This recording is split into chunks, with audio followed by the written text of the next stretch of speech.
Imagina a seguinte situação. Você cresce assistindo a uma menina super alegre na internet. Ela joga Roblox, joga Minecraft, grava historinhas divertidas com o pai e com a mãe.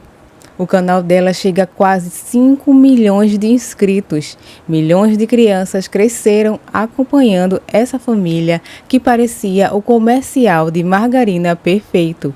Mas quando a câmera desligava, o pesadelo começava. Não adianta se esconder, eu sou a fera e já vi você. Eu vou te pegar, eu vou te pegar. Aqui é minha casa, aqui é o meu lar. Fera feiosa, sai pra lá. Deixa eu hackear, deixa eu hackear. Fera feiosa, sai pra lá. Deixa eu ser livre, deixa eu escapar. Mamãe, você aceita se casar com o papai? Deixa eu pensar. Eu tô armado. É melhor você aceitar. E aí, gente, tudo bem com vocês? Hoje venho trazer um assunto muito sério e vou falar de coisas difíceis. Quero dar luz ao que estão tentando esconder nas sombras. Hoje eu vou fazer um dossiê completo sobre o caso da Vitória Mineblox, com todas as informações e atualizações que se tem desde o início da denúncia da Vitória até este momento que gravo este vídeo. Se você tem acompanhado as redes sociais, sabe que o Brasil inteiro está em choque com este caso que está acontecendo em Tianguá, lá no estado do Ceará. E se você ainda não sabe o que está acontecendo, continue assistindo, porque eu juntei absolutamente todas as peças desse quebra-cabeça. Nós vamos analisar as denúncias, os vídeos, os áudios vazados, as desculpas do advogado do pai dela e os absurdos que as justiças e os órgãos de proteção estão fazendo. Se você quer ajudar, já deixa o seu like, comenta qualquer coisa aqui embaixo, nem que seja um emoji. Isso é muito importante para o YouTube entender que o vídeo é relevante e espalhar essa mensagem. A Vitória precisa ser ouvida e nós vamos ajudar nisso. Bora pro vídeo. E que eu preciso falar com vocês porque eu tô sendo silenciada. Primeiramente, eu tô sozinha nesse quarto aqui, tá? Ó, tô sozinha. O que tá acontecendo? O meu pai veio pra justiça e começou a dizer que minha mãe está me maltratando, que ela tá me fazendo cárcere privado, fazendo um monte de coisa, que é crime, né, óbvio. E estão do lado dele, os órgãos públicos. Ministério Público, Conselho Tutelar, inclusive. Eu tô quase indo para um abrigo por conta de denúncias falsas do meu pai. O meu pai cometeu violência doméstica contra minha mãe. E isso foi 1% das coisas que ele já fez. E comigo também, ele cometeu diversos abusos. Ele tá denunciando a minha mãe, dizendo que ela tá me maltratando, que ela é uma péssima pessoa, uma péssima mãe. Sendo que tudo que ele tá denunciando a minha mãe é coisas que ele fez. Porque ele cometeu os crimes. Ele que me abusou. Ele que me colocava contra a minha mãe, tá? Ele falava que a minha mãe não gostava de mim. Ele falava pra mim que a minha mãe, ela não se importava comigo, sendo que a minha mãe morreria por mim, tá bom? A minha mãe faria de tudo, e ela faz de tudo por mim. Tudo que ele tá denunciando, o cárcere privado, maus tratos, era tudo isso que ele fazia. Era exatamente isso que ele cometia. Ele proibiu eu e minha mãe de a gente sair de casa. A gente não podia sair de casa. E se saísse, ele surtava e quebrava as coisas. Para quem não acompanha desde o começo, a Vitória começou o canal quando tinha uns 8 aninhos. Durante muito tempo, ela gravava sem mostrar o rosto, usando só a personagem dela no jogo. Os pais dela, a Ana e o Jorge, conhecido na internet como Jack, participavam com ela. O canal era um sucesso gigante. Só que, de repente, o pai sumiu dos vídeos. A Vitória continuou gravando só com a mãe. O público começou a perguntar, a criar teorias. Teve gente que achou até que ele tinha partido dessa para melhor na época da pandemia. Depois de um tempo, o canal inteiro parou. Foram mais de 2 anos de silêncio absoluto. A gente não sabia de nada. Até que, De forma muito triste, a Vitória apareceu este ano e ela não apareceu para fazer uma historinha feliz. Pela primeira vez, ela mostrou o rosto no canal e a carinha dela, gente, era de puro desespero, de medo. Ela gravou um vídeo sozinha no quarto, provando que ninguém estava obrigando ela a falar aquilo, para contar o inferno que viveu a vida toda. A Vitória contou que o pai dela foi para a justiça dizer que a mãe dela, a Ana, estava fazendo coisas horríveis com ela, maltratando, prendendo ela em casa. Mas a Vitória foi para a internet gritar para o mundo que tudo o que ele acusava a mãe de fazer era ele quem fazia. Ela narrou uma situação terrível que aconteceu quando ela tinha apenas 11 aninhos. Quando eu tinha 11 anos de idade, meu pai me colocou sem roupa na frente dele, e eu já tinha corpo, já tinha seios, e ele me colocou pelada na frente dele, com 11 anos de idade, tá? E ele me obrigou a ficar sem roupa na frente dele, e eu tentava tampar, né, porque eu tava me sentindo extremamente desconfortável e mal, eu tava chorando pedindo pra ele, eu tava implorando pra ele deixar eu me vestir e deixar eu me tampar. E ele começou a gritar dizendo que ele não era pra mim tampar e que era pra mim soltar a mão. Uma criança de 11 anos de idade. Ele ficava, quando eu usava regatinha assim e vinha o detalhezinho, ele ficava fixado naquela blusa, ficava olhando como se eu fosse um objeto. É nojento a níveis assim, exorbitantes, tá? Pensa comigo, 11 anos é uma criança. Ela contou que o pai a obrigou a ficar sem as roupas na frente dele.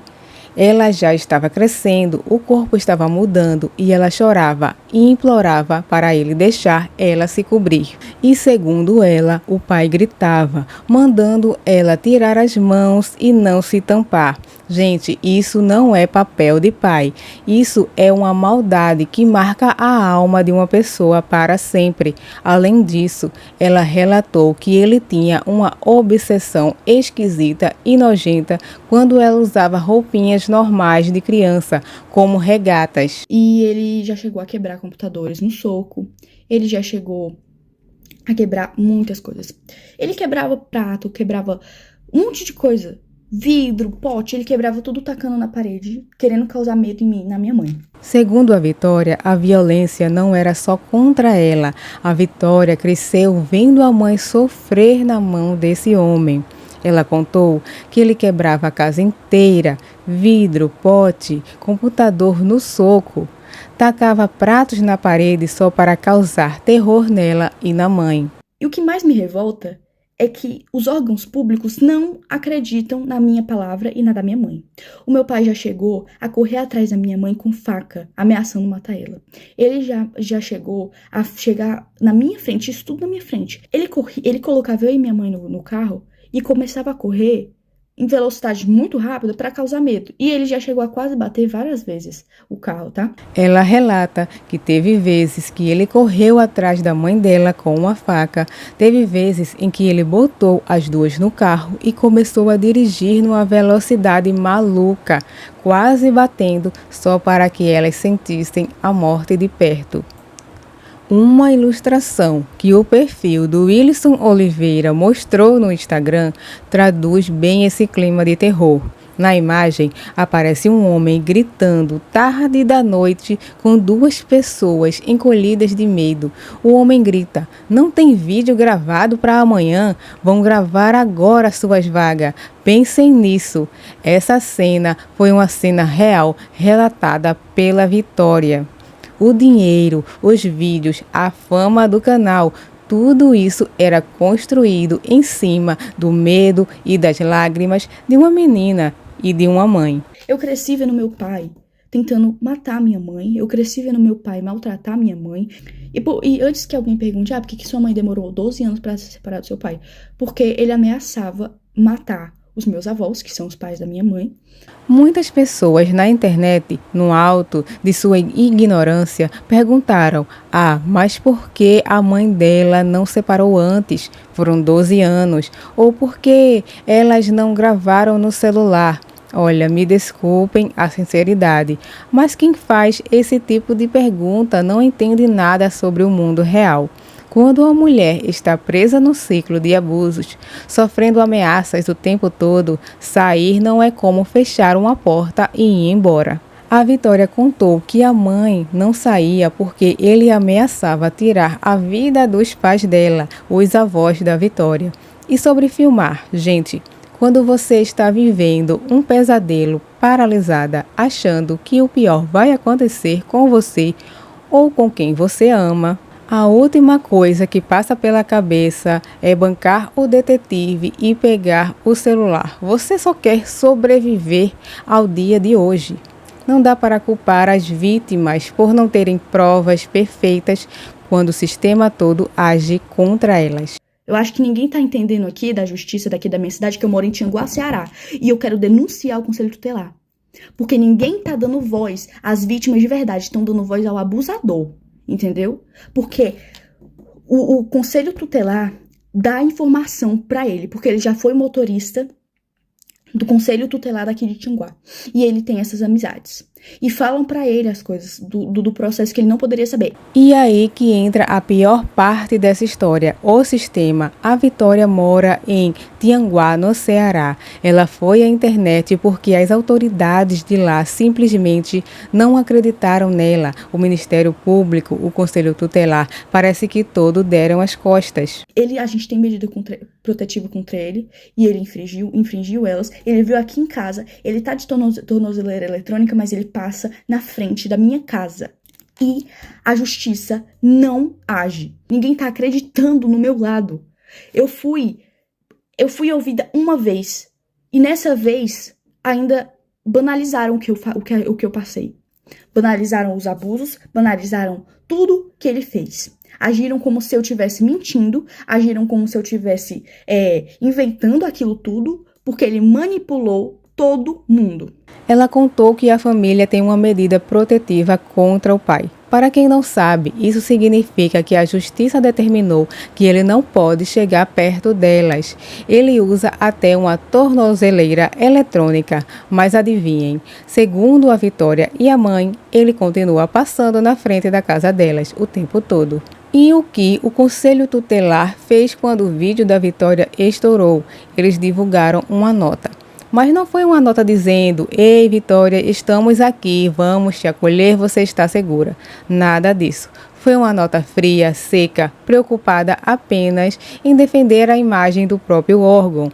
Eles repudiaram as falas da menina e ainda ameaçaram processar as responsáveis pelas denúncias. Vocês conseguem acreditar nisso? Um adolescente aos prantos, implorando por socorro, e a preocupação do órgão de proteção é abrir um processo contra quem está denunciando. A sensação que dá é que estão muito mais preocupados com a própria reputação do que com a vida de uma menor de idade.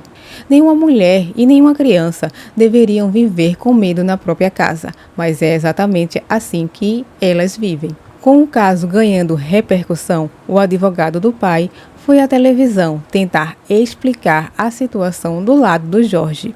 E sendo bem sincera, os argumentos só deixam a gente mais revoltado. Tem que ser explicado, Carlos Alberto, como funciona o alerta da tornozeleira.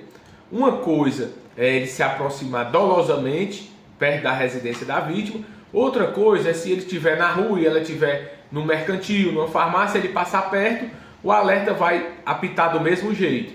Então, para que haja o descumprimento da medida protetiva, ele tem que ter se aproximado dolosamente, com vontade de se aproximar dela. E não foi o que aconteceu.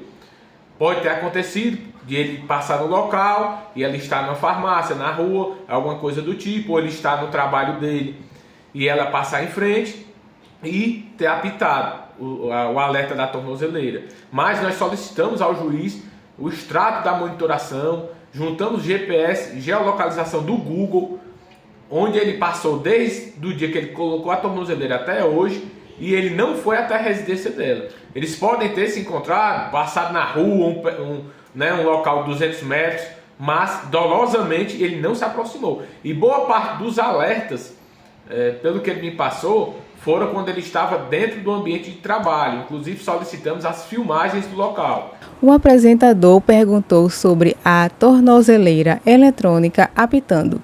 Sabe como o advogado justificou? Ele disse que o Jorge trabalha e que os alertas disparam sem querer. Que ele pode estar passando na rua fazendo uma entrega e a menina estar na farmácia. Ele usou a palavra dolosamente, ou seja, disse que o pai não se aproxima com a intenção de fazer mal, que é só coincidência. Gente, pensa comigo. Veja aí na tela o print do celular da Ana Carla. Os alertas do sistema da Lei Maria da Penha. Um alerta às 9h15 da manhã, outro alerta às 12h14. Segundo relatos, a delegacia disse que os alertas eram vagos. Quantas vezes um homem com um histórico de violência relatada precisa cruzar o caminho das vítimas? Passar perto tantas vezes num caso tão sensível soa muito mais como um terror psicológico do que coincidência de rotina. No período que ela disse que isso aconteceu, ele já estava separado. O divórcio foi em 2019, nós temos a ata da audiência.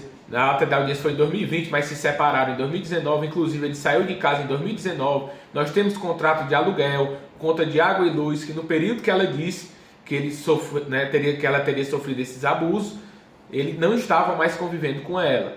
Vitória disse que tinha 11 anos quando aconteceu, ou seja, por volta do meio de 2020 em diante. O advogado afirmou: eles se separaram em 2019, ele saiu de casa em 2019. Na época que ela disse que aconteceu, ele nem convivia mais com ela. Mas a internet não é boba. O pessoal foi investigar o próprio canal da Vitória. E sabe o que encontraram? Dezenas de vídeos publicados em 2020, onde o pai, o Jack, aparece jogando e participando ativamente junto com elas. Vídeos de fevereiro, março, abril de 2020. Podem ter sido gravados antes e postados depois. Claro, existe essa possibilidade, mas a quantidade de vídeos joga uma sombra enorme sobre essa justificativa de que ele sumiu em 2019 e cortou totalmente o contato. Que, segundo consta na denúncia, o senhor Jorge foi obrigado a entregar uma senha de um canal do YouTube, mas ele se recusou a entregar porque o canal era dele. E aí, dentro da medida protetiva, pelo fato de ele não ter entregado essa senha, foi colocado como um descumprimento de medida protetiva. E aí marcaram essa audiência, que vão ouvir todo mundo, para que explique. E essa confusão toda, Carlos Alberto, envolvendo a Vitória, que é a vítima disso tudo, é tudo por conta de um canal no YouTube, que tem 5 milhões de seguidores e dá muito dinheiro. A confusão é por conta disso. Nós temos que pensar no bem-estar da Vitória e não em canais no YouTube. O advogado foi explicar por que existe uma audiência marcada sobre o descumprimento da medida protetiva. Ele disse que na época do divórcio, o Jorge se recusou a entregar a senha do canal do YouTube para a Ana Carla, porque o canal era dele. E o advogado soltou essa frase: essa confusão toda envolvendo a Vitória é tudo por conta de um canal no YouTube que tem 5 milhões de seguidores e dá muito dinheiro. A confusão é por conta disso. Em seguida, ele tenta consertar dizendo: nós temos que pensar no bem-estar da Vitória e não em canais do YouTube. Isso é como tentar reduzir todo o pânico, as crises de ansiedade, o medo da garota a dinheiro e a uma senha do YouTube. Gente, o canal levava o nome dela, era a voz dela, era o rosto dela no avatar. Dizer que o canal era dele e que toda essa denúncia de violência gravíssima é uma briga financeira. Dr. Muriel, a Vitória Minablogs, ela alegou no vídeo que ela postou de que a mãe não a agride, que a mãe é uma boa mãe e que o pai tenta transformar a mãe em vilã. Qual a alegação do próprio acusado, doutor? Bom, Carlos Alberto, a mãe está cuidando da Vitória há 6 anos. O pai não tem qualquer tipo de contato com a Vitória. Se ela está surtando, está passando por problemas psicológicos, ela está sob cuidado da mãe, não do pai. E o pai se preocupa com a situação da Vitória, com a saúde dela. Inclusive, essas narrativas que estão sendo criadas, a gente o Jorge e tudo, tem a percepção que está tudo sendo criado pela mãe, né, usando a filha contra o pai em toda essa situação. O advogado também disse que a Vitória não fala com o pai há 6 anos e que se agora ela está tendo problemas psicológicos, a culpa é da mãe que está cuidando dela, não do pai. Meu Deus do céu! Trauma não é um interruptor que você desliga quando a pessoa vai embora. Os machucados invisíveis na mente de uma pessoa, especialmente de uma criança, ficam lá. Eles crescem, eles assombram. E o fato de a tornozeleira eletrônica apitar avisando que ele está por perto é um gatilho absurdo. É lógico que ela vai ter crises. A culpa não é de quem está tentando proteger, que é a mãe. A culpa é de quem causou o trauma lá atrás no passado. E se alguém ainda tem dúvida do nível de descontrole dessa situação, vamos falar dos áudios. Vazaram áudios na internet do Jorge ameaçando a Ana Carla, e é de embrulhar o estômago. Ele tem áudios prometendo acabar com a vida da minha mãe. E a justiça não leva isso em conta. Eu só tô esperando o momento certo. Eu tô fazendo passo por passo, Ana. Passo por passo. Escuta, Ana Carla. Você não deveria ter mexido comigo. Escuta, escuta. Eu juro! Eu vou ter os confins do... Mas você não vai! Eu não vou deixar! Você vai pagar! Você vai pagar pelo que você fez! Centimo por centimo! Você vai pagar! Eu vou te perseguir! Eu vou tirar tudo de você! Eu vou tirar! Você vai perder tudo! Sabe o que é tudo? Pra você perceber que a sua família nunca te amou! Você não é nada! Sabe o que é nada? Nada! Tu vai perder tudo! Tudo! Pra você aprender! Eu vou te perseguir, Ana! Eu vou te perseguir! Aonde você for! Tu vai ver, Ana! Tu vai ver quando você começar a perder tudo. Eu falei, se você se voltar pra essa coisa que você diz que é família, você vai perder tudo. Você vai pagar. Esses áudios são do tempo da separação e foram colocados como sendo de hoje, mas não tem como ser recentes se eles estão tanto tempo sem se ver. E o áudio foi cortado e editado. Só foi colocado uma parte. Se eles publicarem o áudio na íntegra, vocês vão entender que foi uma discussão entre casal e tudo. Da mesma forma que nós temos áudios da Ana Carla xingando ele, mas ninguém expôs, né? Ninguém expôs esses áudios. Mas temos áudios na íntegra, que se ouvirem os áudios na íntegra, vão entender todo o contexto da situação. O cara manda mensagens cheias de xingamentos pesados e diz coisas como: eu vou te perseguir, eu vou tirar tudo de você, você vai perder tudo e vai aprender. E eu vou te perseguir aonde você for. O nível da agressividade não é de uma discussão de casal normal. É de alguém que quer destruir a vida do outro. E o que o advogado disse sobre esses áudios? Ele disse que são antigos, da época da separação, e que foram tirados de contexto. Disse que a Ana Carla também xingou. Gente, a ameaça não tem prazo de validade. Se uma pessoa olha para você com raiva e diz que vai te perseguir pelo resto da vida e acabar com você, o fato de ter passado alguns anos não apaga o que foi dito. Principalmente quando a pessoa continua rondando a sua casa. O medo não envelhece. Isso que ele diz, de dizer sua mãe não te ama, ninguém gosta de você, é um indício muito forte de que a alienação parental está acontecendo. A ameaça que ele faz também não parece falso. E não sendo falso, ela tem horas de gravação. Porque o indivíduo descontrolado nesse nível, ele não mandou uma mensagem, ele mandou mais de 1000. Porque é assim que funciona. Manda imagem, manda texto escrito, manda inúmeros áudios com palavras de baixo calão, com ameaças absurdas, coisas que a gente vê. Eu vou tirar tudo que você tem, eu vou tirar sua vida. Infelizmente, quando a gente vê processos de feminicídios, de homicídios, a gente encontra essas mensagens aos milhares e elas são muito semelhantes, ainda que sejam casos que não tenham nenhuma ligação entre si, pessoas que não se conhecem. Essas falas, elas são muito semelhantes nos casos, inclusive, de homicídio, e por isso que se torna tão preocupante, né? Quando ele diz que vai tirar tudo que ela tem, o que ela tem? A família. Ele está ameaçando matar a família. Um psicólogo forense explicou perfeitamente. Ele explica: uma pessoa descontrolada assim não manda um áudio só, manda centenas. É o perfil clássico de quem faz terror psicológico. E esse tipo de pessoa muitas vezes não aceita ser contrariada e pode ser extremamente perigosa. Tô cansada de ter que viver com medo, porque eu tenho medo de sair de casa. Eu sinto como se ele estivesse me vigiando. Eu não tô indo pra escola, eu tô tendo que estudar em casa, porque eu tenho medo. Eu não aguento mais ter medo. Todo esse terror causou danos profundos na Vitória. A menina parou de estudar presencialmente porque tem pavor de sair na rua e dar de cara com ele.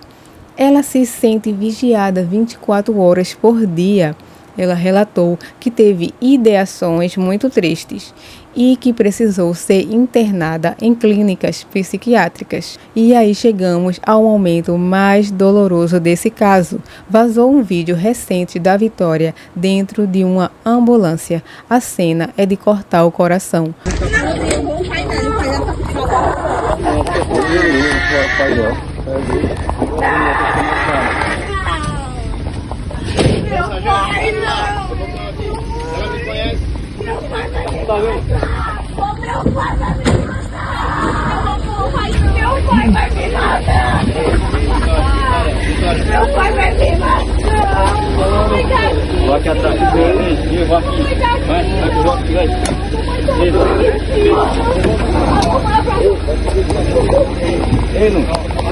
Um adolescente completamente fora de si, em pânico total, aos prantos, gritando com todas as forças e repetidas vezes: meu pai vai me matar. A mãe dela desesperada do lado, tentando acalmar, dizendo que ela está ali com ela. Ninguém finge um desespero daquele, ninguém finge uma crise de pânico tão devastadora e é levada por uma ambulância. Você olha para os olhos daquela menina e vê o puro terror. É revoltante ver uma adolescente implorar pela vida enquanto a justiça arrasta papéis. Porque desde que eles se separaram, muita coisa aconteceu. Eu entrei em crises que eu tive que ser internada em hospitais psiquiátricos, tá? Eu tive que ser internada em clínicas porque eu tava tentando contra a minha própria vida. Eu tenho ideações suicidas por causa que o meu pai falava assim pra minha mãe: eu vou te enlouquecer até você se matar. Como eu disse, eu tive muitas crises. De todos os traumas que ele me deixou, não tinha como eu não agir diferente. Me desculpa, mas eu não conseguiria não ter crises. Eu tenho crise de pânico, eu não consigo sair de casa, eu não consigo ir pra escola. Eu tive crises de ficar completamente fora de mim.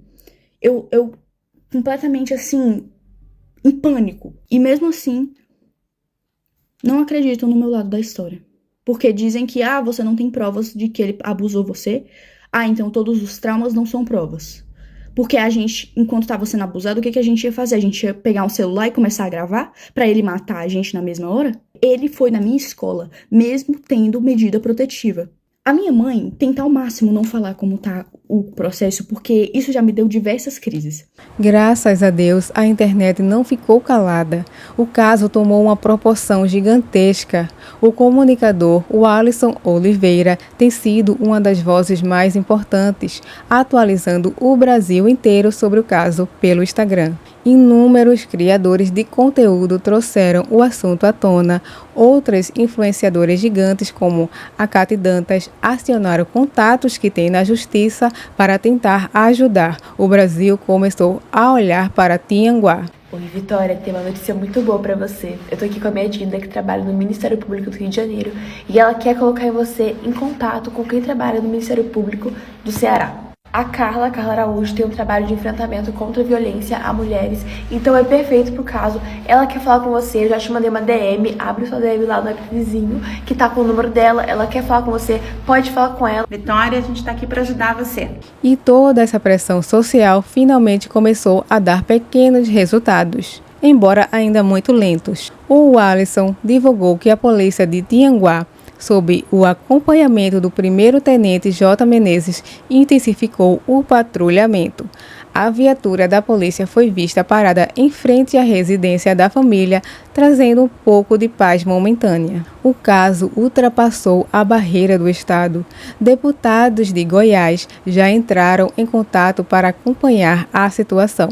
A pressão nacional está gigante. A Ana Carla foi novamente à delegacia com advogados registrar mais um boletim de ocorrência, já que o simples descumprimento da medida protetiva já configura crime, independentemente se ele diz que foi sem querer.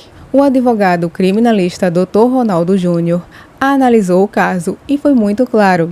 Em outros estados, situações semelhantes de descumprimentos sucessivos já teriam resultado na prisão preventiva do acusado. No caso de violação de medida protetiva, é descrito no artigo 338-A do Código Penal, com pena de 2 a 5 anos.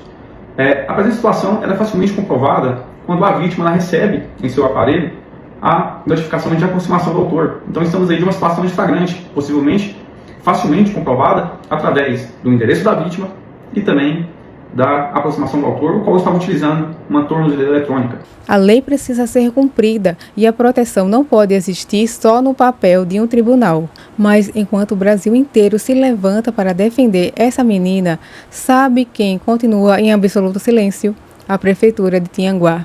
O caso ganhou repercussão nacional. Existem denúncias graves envolvendo um órgão do município, o Conselho Tutelar, e até este momento que estou gravando este vídeo, não houve um pronunciamento de apoio às vítimas por parte do Poder Executivo local. Quando o sistema falha com uma criança e a cidade se cala, a gente se pergunta quem é que manda ali. A população merece respostas transparentes.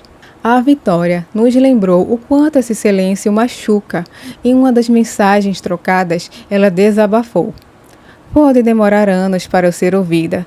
Essa frase resume o desespero de uma adolescente que não quer vingança, não quer destruir ninguém. Ela só quer o básico, paz, ela quer viver. Recentemente, os advogados da Vitória, o Dr. Pedro Brasil e a doutora Liana Mouzinho, entraram com um pedido urgente de prisão preventiva para o pai, na esperança de parar com esse pesadelo dos alertas e do medo constante. O Ministério Público da comarca de Tianguá exarou um parecer técnico pedindo a prisão preventiva do acusado, do genitor da menina Vitória, pelo descumprimento das medidas protetivas. O Ministério Público Estadual, oficiante naquela comarca, entendeu, assim como este advogado, que foram descumpridas as medidas cautelares de monitoramento eletrônico e as medidas protetivas. Mesmo assim, o Poder Judiciário da comarca de Tianguá indeferiu o pedido de prisão preventiva